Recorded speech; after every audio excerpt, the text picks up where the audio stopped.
लिया। अब मैं शिया तफसीर को खोलना चाहता हूं। यह शिया तफसीर है, 14-15 जिल्दें हैं इसकी, शिया तफसीर है, नूरुस सकलैन इसका नाम है। मैं यहां से पढ़ूंगा कि हमें कुरान कहां से मिलेगा और हमें अहले बैत कहां से मिलेंगे। शिया तफसीर है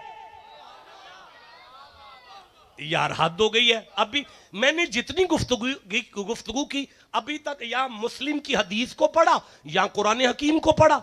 मैंने कहा था कि मेरी गुफ्तगू इन 3 किताबों से बाहर नहीं होगी। अब मेरा आखिरी मरहला है, ये मैंने शिया तफसीर को खोला, नूरुस सकलैन है। अहले तशी हजरात जानते हैं मेरे दोस्त के कट्टर तरीन अहले तशी तफसीर है और छपी हुई भी उन्हीं की है और उन्हीं के मकतबा फिक्र से छपी हुई तफसीर है। ये हमारे दोस्त अहले तशी हजरात लिखते हैं कि जब, ये मेरे सामने आ गया, कहते हैं कि जब आप चुप हैं मैं कैसे पढ़ूं इसे। कहते हैं कि जब रसूल अकरम का विसाल हुआ, हजूर के विसाले पुर मलाल के बाद हजरत, अगर देखें मैंने एक लफ्ज भी अपने पास से नहीं पढ़ना, नहीं, एक होता है कि बात वहां कुछ और लिखी है और कुछ लफ्ज जो हैं वो अपनी तरफ से ऐड करके पढ़े जा रहे हैं। नहीं, ऐसा मेरा इरादा नहीं है, मैं बिल्कुल ऊपर से देखकर पढ़ना चाहता हूं।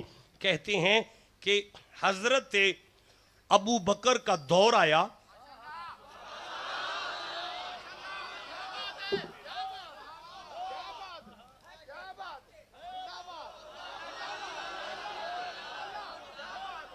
आप परेशान क्यों हैं जनाब?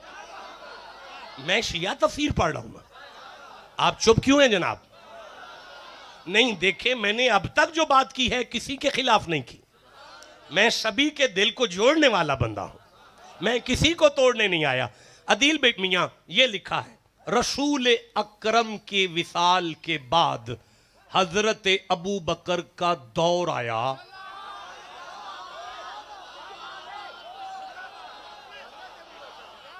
बोले नहीं आप? शिया तफसीर है, नूरुस सकलैन है, शिया सुन्नी इकट्ठे होकर सुभान अल्लाह कह सकते हैं। कहते हैं, अटेंशन प्लीज, अभी पता चलेगा कुरान कहां से मिला है। कहते हैं जब जंगे यमामा हुई, इस जंग में बहुत सारे कारियाने कुरान शहीद हो गए। इनकी शहादत के बाद हजरत उमर,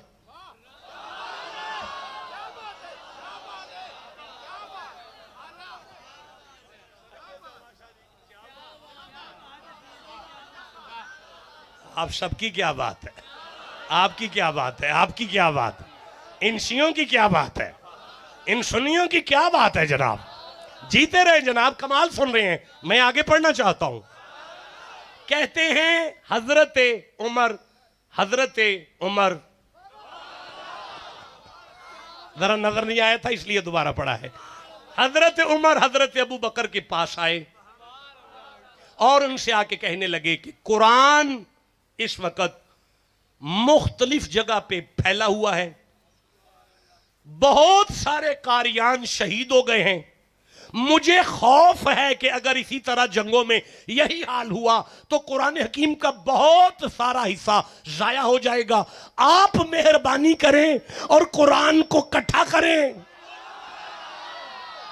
अब पता चला, हमारे शिया दोस्तों ने हमें बताया है कि कुरान आज अगर इकट्ठा है तो उम्र फारूक के मशवरे से इकट्ठा है। भाई बोलो जिसे समझ आ, ये माइक बंद। उम्र फारूक के मशवरे से इकट्ठा है और अबू बकर की हिम्मत से इकट्ठा है। कुछ बात करो, मैं आपसे बात कर रहा हूं। बड़े बड़े आलिम मेरे बाद में आने वाले हैं, मैं सबसे नालायक हूं। हाँ, मैं सबसे नालायक हूं। मैं आगे पढ़ना चाहता हूं। मेरे शिया भाई सुने, अगर आज आपके घर में कुरान है तो वो उम्र फारूक की वजह से है, वो अबू बकर की वजह से है। आप जाग रहे हैं जनाब? जैसा कुरान है वैसा अली है, लेकिन ये बताने वाला अबू बकर है। अल्लाह की कसम, अगर अबू बकर झूठा है तो फिर अली कुरान जैसा नहीं।